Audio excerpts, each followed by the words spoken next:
Let's mix that up a little bit. You don't want zero problems, big fella.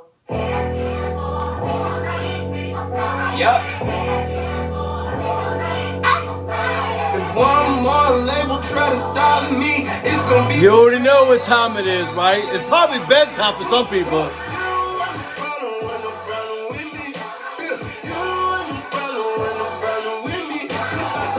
Not bad, right?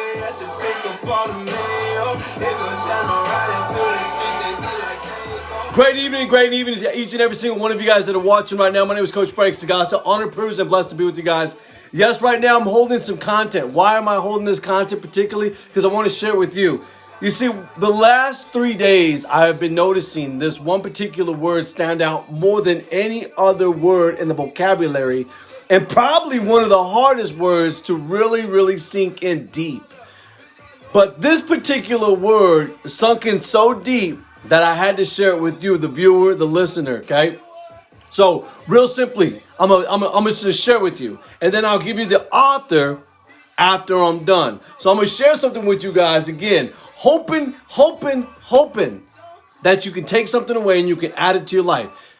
If there's anything I've ever shared with any of my students, it's number one, taking something away that you can add to your life that can take you to the next level. You know, again, I don't want to be too lengthy. I don't want to steal much of your time, nor do I. Okay? Again, listen closely. I hope you guys enjoy this. But it says right here, there is no clearer showcase than of your character than your relationship. The way you treat other people and expect them to treat you. The way that you handle relationships, particularly to those ones who are closest to you. I think a lot about people. And I think about a lot of relationships that we see in our time, as well as even marriage. One of the hardest things that I have come to see in this generation is that there are so many people that are lost, living in perish.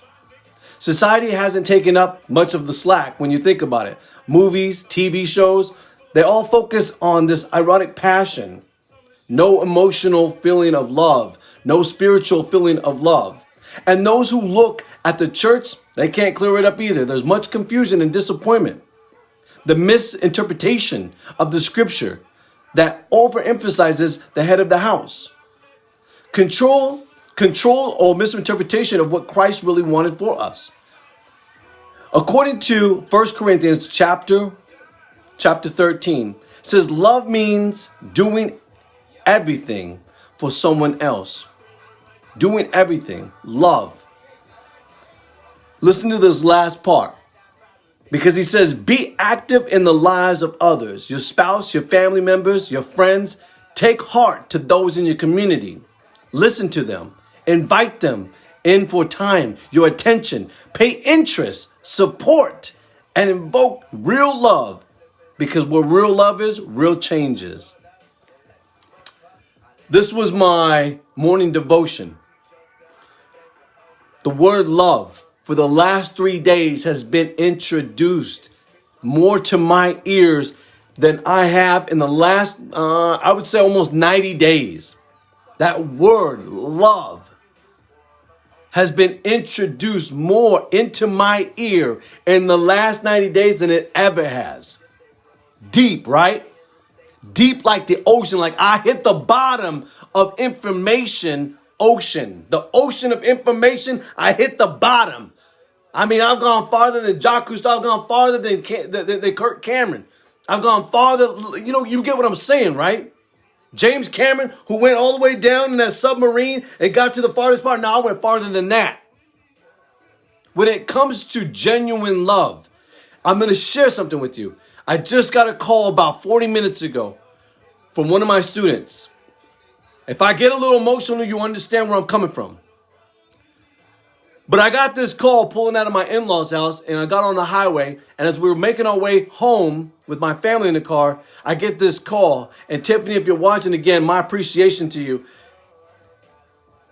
But my student asked if I can be at his ceremony because he's now been officially adopted.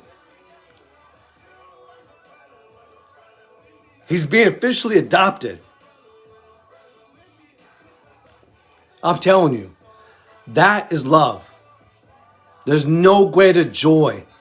than an answered prayer for your students.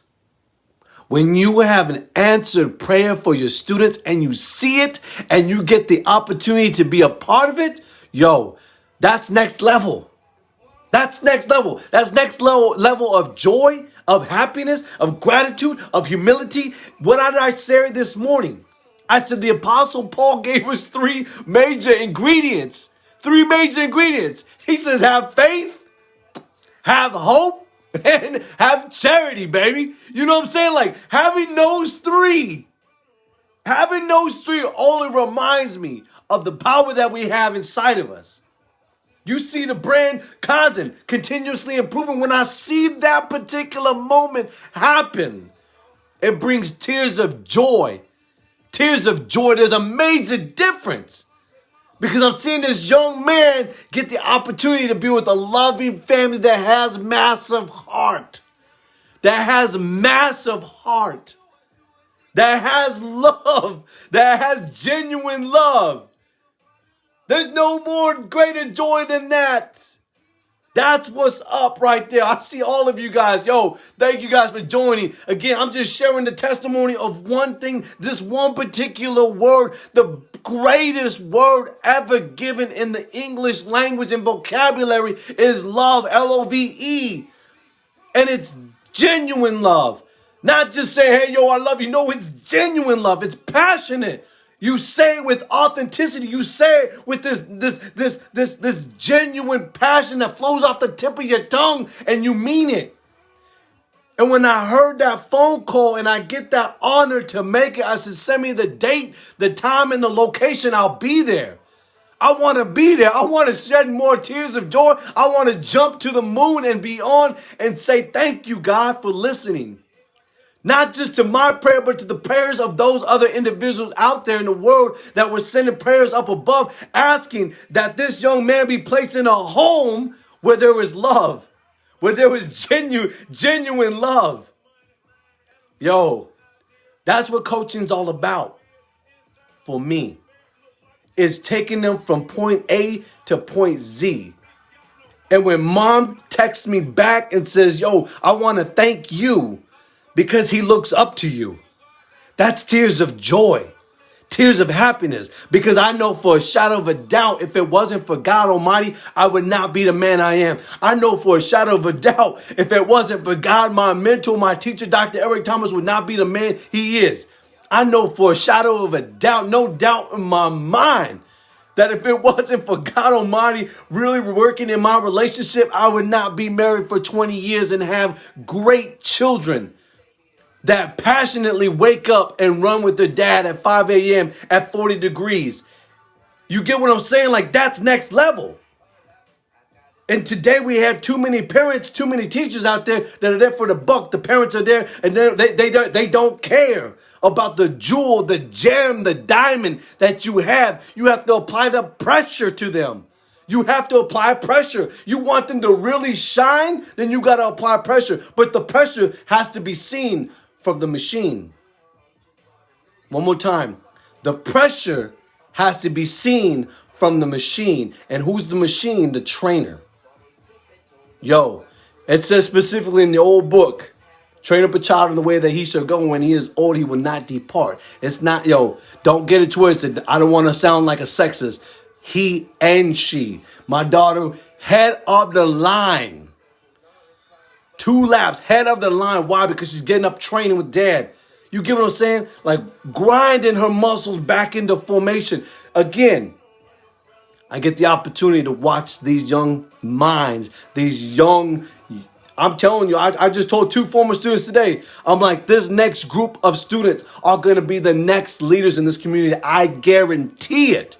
I put a stamp by it. I'm not saying all of them because I would be lying. I'm not saying all of them. I'm saying there's a group of these individuals that are taking the content, that are taking the lessons, that are taking everything that I have to share with them, everything that I've gained over the last 10 years, over the last 5 most committed years of my life at learning both, again, leadership, positive psychology, emotional intelligence, learning, getting up in the morning, 3 a.m. for 5 years, learning to feed them. I know that my parents don't want to get up at 3 a.m. and feed their minds. I get it. I understand. You've arrived. You're there.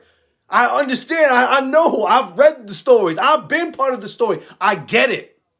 I get it. I understand. I fully understand where you're coming from. But that's not me. I'm looking beyond. I'm looking at the future. I'm looking at the next presidents. I'm looking at the next astronauts. I'm looking at the next preachers. I'm looking at the next Kobe Bryant, the next Michael Jordans. I'm looking at the next Serena Williams. I'm looking at the next Rosa Parks. I'm looking at the next those genuine, innovative minds that want to help transform and make a difference in this world. That's what I'm looking at. That's what I'm looking at.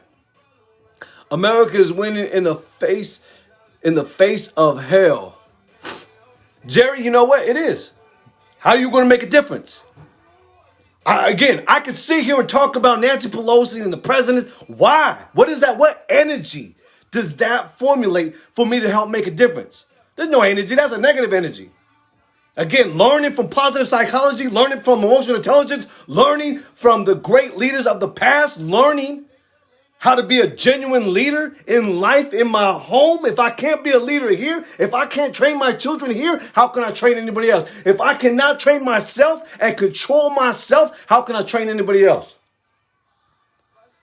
You get what I'm saying? So, Jerry, when I look at America and any other country, yeah, dude, they got some problems. Oh, yeah. They have never been trained how to control their mouth, how to control their tongue, how to control their thoughts. They have never been trained. I wasn't trained. Up until 5 strong committed years, I was not trained. I was living in my thoughts, living in agony, living in depression, living with addiction. Come on. Living the rut, living in self-pity. That's not living. That's temporary. That's conformed mindset. That's conformity. The great book says, be not conformed of this world, but being transformed by the renewing of your mind. If you're not renewing your mind every single day, then you're living the same rut every single day. You go to a job every single day. What did he say? 77% of people today hate their jobs. Why? Because they living in the same conformed mindset. You see, Glenn, you already know. Be transformed by the renewing of your mind. And that particular word that I specifically gave to you guys earlier, I'm gonna be frank with you. Love is the greatest powerful word that I've heard from the great high birds. You heard me. The greatest word I've ever heard from the high flying bird. That's right. That's right. Nelson Mandela, Mahatma Gandhi, Mother Teresa, Rosa Parks. The list goes on of individuals that I've literally just sat around my kitchen table with them, learning from them, understanding. You can't conform. The Apostle Paul, you can't conform. Aristotle, you can't conform. You got to be transforming. It was Earl Nightingale who specifically said, Earl Nightingale, if we were truly aware of the power we have within, we would live in a state of awe. You ever had one of those moments? Oh, I had an awe moment today. When that parent called me up and said, yo, I want you to be at my son's ceremony. Going to be adopted. Going to be adopted. Like tears of joy came down. I'm excited for this young man. I know what it's like to be in foster care. Unfortunately, I didn't have the great foster parents that this young man's about to have. But you know what? I'm going to look back, Jerry. Hey, I'm not living that life no more. Living in that foster home and being abused like I was, I'm not living that life, and I'm not going to let that part control me. I'm going to move past that and continue to give other students in life, as well as my own children in life, something much more prosperous because they deserve it and because it's necessary. It's my duty. It's my duty to see the smile on a child's face. It's my duty. It's my passion. It's my love. It's my gift. It's my talent. And if I don't do anything with it, then what gift am I giving back to the man that gave it to me? Nah, stop living in the past. I told my student the other day when she was in my car, I said, listen, that rearview mirror, I'm not driving forward to go backwards. I'm looking forward to go forward. I was built with eyes to go forward, not to go backwards. Look at, turn the pain into fuel. Oh, hey, I've been saying this for many years, Glenn. You're built by your struggles. You're built by your struggles. And one of a great teacher of mine once said this. He said, where there is no struggle, there is no progress. One more time. If there is no struggle, there is no progress. Yes, Yes, Frederick Douglass was absolutely correct. You gotta have struggle in order to follow progress. Don't get it twisted. When you start making excuses, you can make excuses, but that's not progress. Fall in love with the progress. Fall in love with the progress. Those muscles hurt when you're pulling up. You know what I'm saying? I got a mission. I got a goal. Doing 150 push-ups a day to get my goal. Doing 75 pull-ups a day to get my goal. The pain is real, but when you discipline yourself, and most people think discipline is like, ow, on my butt. No, the other discipline is here and here. Watching this young man get adopted, watching my daughter wake up at 5, she wakes up at 4:30 to go running with me at 5 a.m. when it's 40 degrees, 39 degrees outside to get our 2 miles in to set the tone of the day. You get what I'm saying? Like as a trainer, as a coach, as a mentor, as a steward and servant on this earth, it is my duty. It is necessary for me to train other kids. The reality is because parents aren't doing it. Straight up. No disrespect, but that's reality. I want to build a bridge. That's my mission. Build a bridge. Train them now. Train them now. That way tomorrow they will be the next presidents, the next world leaders, the next best. Will all of them? No. I would be a liar if I told you all of them are going to do it. It's only those literally that are willing to challenge themselves. The greatest thing my daughter said to me this morning was this. When I asked her, why were you the first in line when you were running? Why were you the first? You know what she told me? Because I pushed myself. When you ultimately affirm that secret ability of pushing yourself, I'm just saying, that's next level. That's continuous improvement. Continuous improvement with love. When you say that with love, I push myself with love. You know that there's a higher being inside that genuinely loves you and watches you push yourself. That intrinsic motivation is by love. That intrinsic passion for what you want in life is by love. Again, the Apostle Paul, the great leader himself, the second greatest leader that ever set foot on this earth, the Apostle Paul said we ought to have faith, have hope, and have charity. I just wanted to share that again one more time. And what I just read to you earlier, and if you go back and listen, being uncommon, baby. Be uncommon. You could be average. This is my second time. You ever see the tab going through this book. Why? Because there's vital information and I don't want to miss it. Because if I miss it, then I'm messing up. I don't want to mess up. I want to find any bit, tool, strategy, tip, advice, advantage that I could definitely share with not just you, not just the children in my home, but also those in my community and beyond. All right. Until the next time, be blessed. Glenn, each and every single one of you guys for watching. Thank you.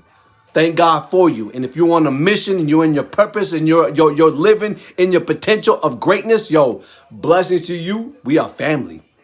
Yes, we are family. Believe me when I tell you. All right. Until the next time, family, be blessed. I'll see you guys later. This is Coach Sagasta making a masterpiece. Maybe tomorrow I'll see you.